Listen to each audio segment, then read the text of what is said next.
কি দেখছো জয়া? একটা বাংলা ছবি। বাবা, কি করে দেখো বাংলা ছবি? শুধু প্যান প্যানানি আর ঘ্যান ঘ্যানানি। আমি তো ভয় দূরদর্শন খুলি না। আমি তো আবার কলকাতা দূরদর্শন ছাড়া কিছু দেখি না।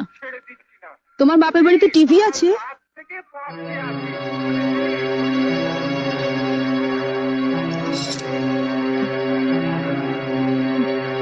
আছে, একটা ছোট ব্ল্যাক এন্ড হোয়াইট টিভি আছে।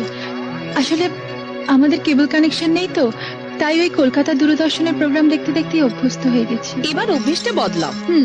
ওটা বন্ধ করো আর কেবল টিভি দেখো। এখন আমরাও তো দেখবো। একটা দারুণ হিন্দি ছবি আছে।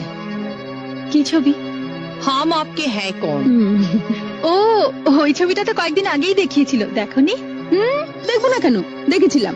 কিন্তু ও ছবি যতবারই দেখো পুরনো হয় না। আর মাধুরী দীক্ষিতকে দেখে তো মন আর ভরে না, তাই না দিদি? যা বলেছি।